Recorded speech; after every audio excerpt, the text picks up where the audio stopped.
My name is Alejandro. Raúl Mujica is the father name, and Olea is the mother name. I born in Santiago, Chile, the capital, big metropolis. And I grew up there with my mother, my father, my uncle, and my grandmother. I grew up in kind of lonely life. I didn't play like the most of the children. The life was kind of military life, the monk life, because I had to study, I had to work in the church, and then I study extra education. Saturday and Sunday, I go to another school. I grew up with lots of disciplines and not too much fun. My duty was ring the bell. Why I choose me to ring the bell? When one is because I always was very husky in my body and has some muscles and have a watch. In those days, not many people have watches. So that was my mission, to ring the bell. And the bell was boom, boom, boom. So they mean, get up, get up, get up. It's time for church. I, the number one in the family, so I have all the responsibility. I saw clouds in the sky, and that was the TV of my childhood. The chickens, the cat, and the bird. That was really my company. And I am in the top, ring those bells with two other children. Two of us had shoes, and the third children don't have shoes. It's something my father was always proud, that we never will be without shoes. And I have good socks inside it, and the other poor boy don't have nothing. And I noticed two different churches. 8 o'clock mass is just poor people arrive. Not much money there. You don't collect much money, but you collect lots of flowers. The 10 o'clock mass and 12 o'clock mass both have a choir. So to notice that the 12 o'clock mass is no room for parking cars. Everyone coming in the middle of the day in cars.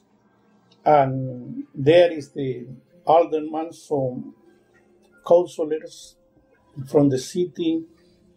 There was the captain of the police station, always the priest, the director of the churches who making the mass, and business, the people who control the business, the people who bring the wheat transfer into flour. He was there.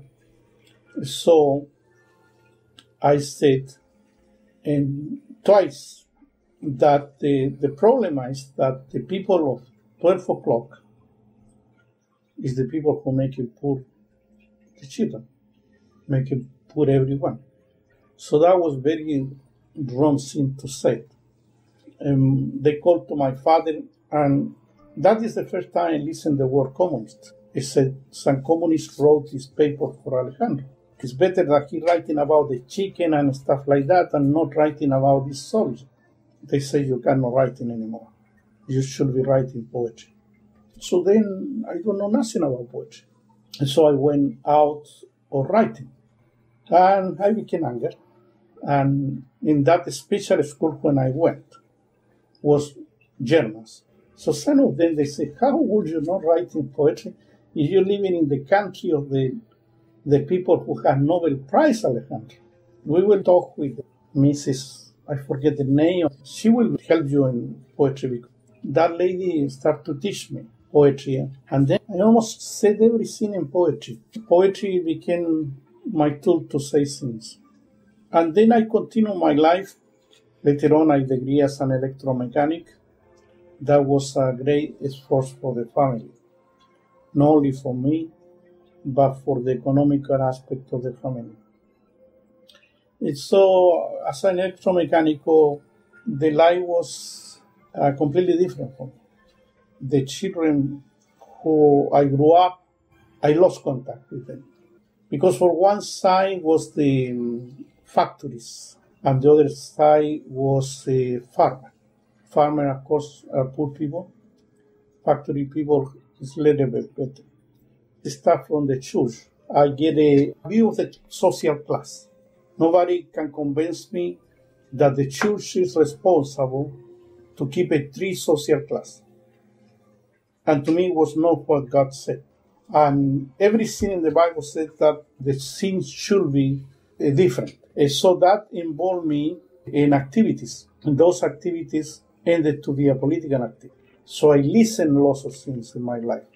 And then I start to see political ideas, Socialist Party, working perfect to me because they have the same philosophy of the communism, but you own things. You own your own house, your own car, you own things, your own stereo, whatever. And nobody will be hungry. It was the principal philosophy of me. Nobody will be hungry. Nobody will be suffer pain and not to have a tablet who can cure them. So I became very strong in this idea. And in those days, when Salvador Allende said he will be running for president, everything was in transition in those days. So it was difficult to get a job. So then I worked as a volunteer for Salvador Allende campaign. We asked to the people, what do you want for Salvador Allende government? And the answer was very simple. Oh, I would like to have work, better pay. My husband working all day, don't get no money. Education for the children, medicine. I would like to have a house. The election of Allende making big changes, and the right wing never accept Allende. The governor of the United States and the army of Chile, with the high right wing, overthrew us, killed 30,000 people, and putting the rest of the people in jail. I ended in be tortured. Then the army did a military tribunal and condemned me to 8 years in high security prison. So I spent 2 of those years with the support of the Amnesty International, the Red Cross, the government of Canada, the churches. I have visa for many other countries. But the only country really I can go out was to Canada. I'm wondering what is going on. And because Canada having do an agreement with Chilean government, I know later on that we will not go nowhere for 2 years. So Canada was jail now for me. Of course, a jail of ice and the language. I left Chile August 14, 1975 in an airplane from Canadian Airlines. I was hugging to my wife, and my son was sleeping with sweetness, an angel of innocence. The plane started moving out. I feel indecent. The plane take a velocity and go up. We hold our hand with my little black lady. The plane take off, and the more high to go, more down is my country, and there it is, my country, full of the dictatorship by Pinochet, without freedom. Among the stars is my freedom. From the inside of my soul, a spring follow out, and 2 rivers of salty tears in the angle of the plane, making me silence.